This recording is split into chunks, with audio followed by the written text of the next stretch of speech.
Malaysia bukan hanya berada di kelompok 10 teratas ekonomi Islam terkuat di dunia, malah berada di tangga yang pertama, saudara. Cuba korang tahu tak, Arab dengan Turki pun kalah dengan Malaysia. Tak sangka ekonomi Islam Malaysia ialah yang terkuat dekat dunia di tahun 2025. Importantly, there's a difference in daily life.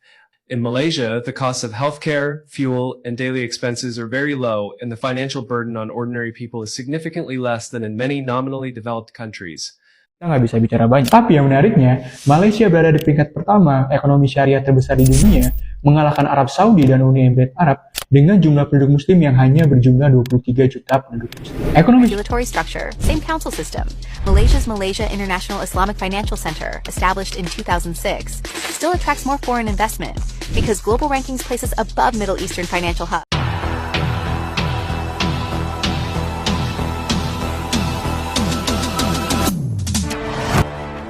Kenapa dalam dunia yang penuh persaingan ekonomi global, negara kecil seperti Malaysia boleh menduduki tempat nombor 1 ekonomi?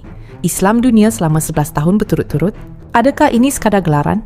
Atau ada sesuatu yang jauh lebih besar sedang berlaku di sebalik tabir? Dari sistem kewangan Islam, perbankan, sukuk, sehingga industri halal yang diiktiraf dunia, Malaysia bukan sekadar ikut arus, Malaysia memimpin. Dan hari ini, kita bongkarkan kenapa dunia melihat Malaysia sebagai pusat ekonomi, Islam paling stabil dan dipercayai. Ramai tak sedar, Malaysia adalah antara negara terawal membangunkan sistem kewangan Islam secara tersusun. Bank Islam, takaful, sukuk semua dibina dengan rangka kerja undang-undang yang jelas dan stabil. Bukan sekadar Islamik pada nama, tetapi lengkap dengan badan pemantau syariah, garis panduan ketat dan pengiktirafan global.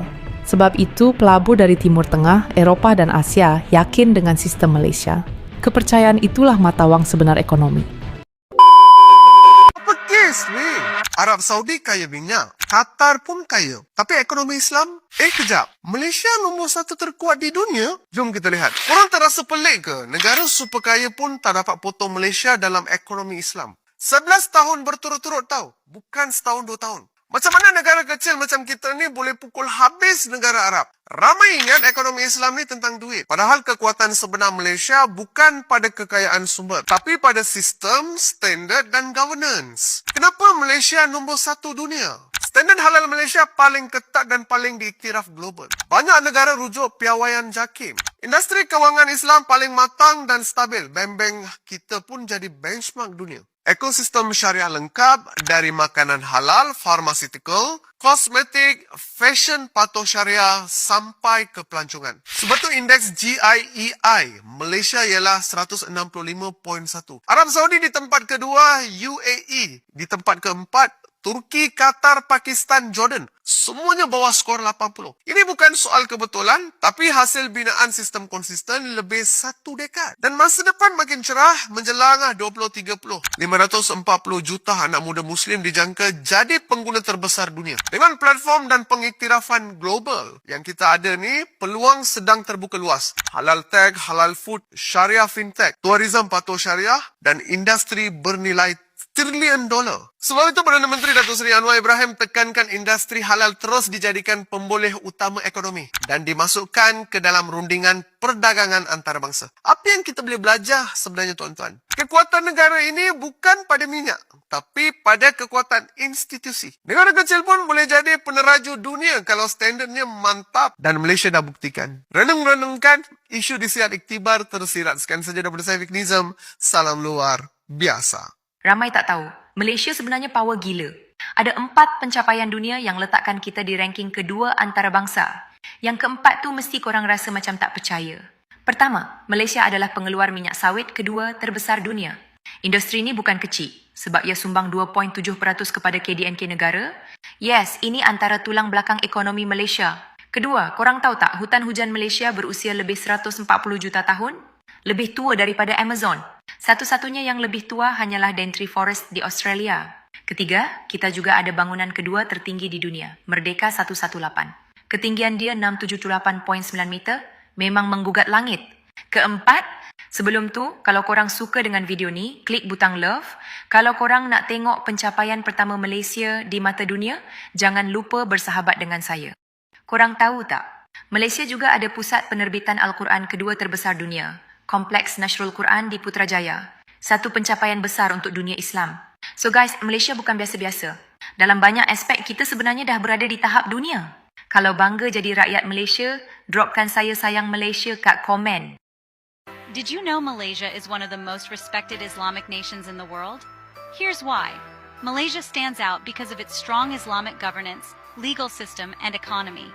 Our leaders from different races and religions work together peacefully, while Islam remains the official religion with full freedom for others to practice theirs. We have one of the best halal certification systems, trusted by countries like Japan and Korea. Our Islamic banking system is a global model, and Tabung Haji's Hajj management is praised worldwide. Malaysia is also a hub for Islamic education, attracting students from all over the world. We're not perfect, but alhamdulillah, we are admired globally. Want to know more? Visit officialm2h.com. Patutlah saudara, dunia Islam cukup respect dengan PMX kita dan negara kita juga dipandang tinggi oleh negara-negara Islam seluruh dunia. Malaysia bukan hanya berada di kelompok 10 teratas ekonomi Islam terkuat di dunia, malah berada di tangga yang pertama saudara. Cuba saudara tengok skor indeks dekat atas tu. Malaysia berada di tangga yang pertama, meninggalkan tangga kedua dengan jurang perbezaan yang cukup besar. Kita sebagai rakyat Malaysia seharusnya merasa bangga dengan pencapaian Malaysia selaku negara Islam yang tersohor saudara. Tapi itulah saudara, ada pula di kalangan rakyat Malaysia yang tak habis-habis nak condemn negara kita. Sedangkan dunia Islam sendiri memandang tinggi negara kita. Semoga PMX dan seluruh pentadbiran kerajaan perpaduan terus bekerja kuat. Kita juga harus mainkan peranan support madani kita. Bayangkan, paspor Malaysia kini sekuat paspor Amerika Serikat. Dalam daftar Henley Passport Index 2025 edisi Oktober, Malaysia mencatat sejarah besar. Paspor negara tetangga kita itu resmi menyamai kekuatan paspor Amerika Serikat, menempati peringkat ke-12 dunia. Dengan akses bebas visa ke 180 destinasi dari total 227 negara dan wilayah, Malaysia kini berdiri sejajar dengan kekuatan global yang dulu jauh di atasnya. Pencapaian ini menjadi simbol kemajuan diplomasi dan stabilitas internasional yang terus tumbuh dari Asia Tenggara. Sementara itu, Amerika Serikat justru mengalami penurunan tajam, mencatat kemerosotan terbesar dalam 2 dekade terakhir. Sebuah ironi yang menandai pergeseran kekuatan global. Dari barat, kini perlahan bergeser ke timur. Apakah kamu siap menyaksikan babak baru dunia perjalanan internasional? Malaysia bukan sahaja kuat dalam perbankan. Pensijilan halal Malaysia antara yang paling dipercayai di dunia. Produk makanan, farmaseutikal, kosmetik, semua diiktiraf ketat dan profesional. Bila satu produk ada kod halal Malaysia, pasaran global lebih mudah terbuka. Ini bukan sekadar agama. Ini strategi ekonomi yang bijak dan sistematik. Malaysia juga membina generasi pakar ekonomi Islam. Universiti, institusi kewangan, pusat penyelidikan semuanya berkembang bersama. Ilmu, polisi dan industri bergerak seiring. Sebab itu Malaysia bukan sekadar pemain. Malaysia jadi rujukan. Ramai negara datang belajar dari Malaysia tentang bagaimana membangunkan ekonomi Islam yang stabil dan moden. Korang tahu tak, Arab dengan Turki pun kalah dengan Malaysia. Tak sangka ekonomi Islam Malaysia ialah yang terkuat dekat dunia di tahun 2025. Bukan rekaan, ini ialah data rasmi dari Global Islamic Indicator 2024-2025. Malaysia baru jadi umumkan sebagai ekonomi Islam paling kuat di dunia. Kita mencatatkan skor 165.1 dan mendapat ranking nombor 1 daripada 81 buah negara. Dan ramai orang tak tahu, kita dah 11 tahun berturut-turut memegang rekod antara yang teratas di dunia. Manakala negara lain di tangga bawah seperti Arab Saudi, Indonesia dan UAE. So, macam mana Malaysia boleh jadi nombor 1? Sebab kita hebat dalam kewangan Islam, makanan halal, pelancongan patuh syariah, kosmetik halal, fashion muslim dan farmaseutika. Semua sektor ni bukan kecil-kecilan tau. Nilai global dia lebih 3 trilion US dollar pada tahun 2027 nanti. Jadi bayangkan, lebih 2 bilion penduduk Muslim di seluruh dunia. Tapi bila nak kekal ke atas, kita kena sokong dari rumah sendiri. Daripada barang dapur ke pelaburan yang halal. Sekian saja berita ringkas padat daripada saya. Compared to China, is Malaysia poor or rich? Many people's first reaction would be wrong. Looking only at total economic output, Malaysia certainly cannot compare to China. However, once you shift to a per capita perspective, the conclusion immediately reverses. According to the latest economic outlook released by the International Monetary Fund, Malaysia's per capita GDP is approximately US $14,200, slightly higher than China's US $13,900, and it ranks higher than China globally. The difference is small, but it's enough to illustrate the point. On the per capita wealth line, Malaysia is not lagging behind. Within Southeast Asia, the comparison becomes even clearer. Singapore's per capita GDP exceeds US 900,000, a significant lead. Brunei, relying on its resources, has a per capita GDP of over 30,000. Malaysia firmly holds third place, significantly higher than Thailand and Indonesia, and far above the regional average, already a typical upper middle income economy. Looking globally, those ranking high in per capita GDP are often not populous countries, but rather smaller countries with highly concentrated industries and finance. Conversely, traditional powers like Britain, France, and Italy have long since fallen out of the top 20. This shows that today, the key to measuring a country's wealth is no longer its size, but its structure. The comparison between China and Malaysia is a microcosm of this difference. China's strength lies in its scale, complete industrial chain, and manufacturing capabilities. Malaysia's advantage lies in its smaller population, higher per capita GDP, and lower cost of living. In contrast, populous countries like India have lower per capita GDP, making the perceived difference more pronounced. More importantly, there's the difference in daily life. In Malaysia, the costs of healthcare, fuel, and daily expenses are very low, and the financial burden on ordinary people is significantly less than in many nominally developed countries.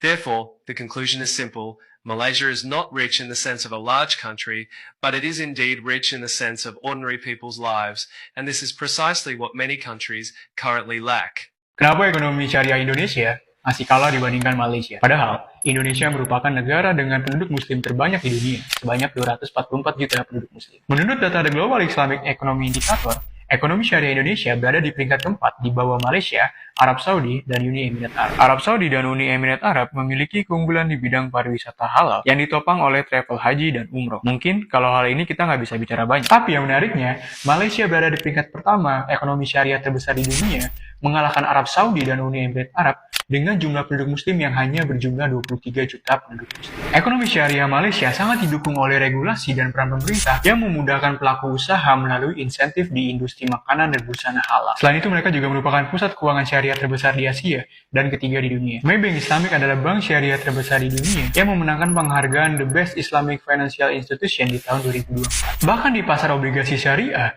Malaysia memegang 40% market share global. Indonesia sebenarnya juga memiliki peluang yang sama dengan Malaysia. Negara dengan jumlah penduduk muslim terbesar di dunia saat ini harusnya bisa mengembangkan ekonomi syariahnya. Yang pertama, dengan mempermudah regulasi ekspor terkait usaha halal. Yang kedua, mendorong insentif fiskal untuk industri halal dan keuangan syariah, khususnya di sektor yang sudah baik seperti busana halal, makanan halal, dan pariwisata halal. Yang ketiga, meningkatkan sertifikasi halal yang efisien dan transparan. Dan yang terakhir, meningkatkan sektor investasi syariah dengan cara memperkuat literasi keuangan syariah. Malaysia just did what Saudi Arabia and UAE couldn't, turn Islamic finance into a $620 billion global empire. 1983 was Malaysia's power move.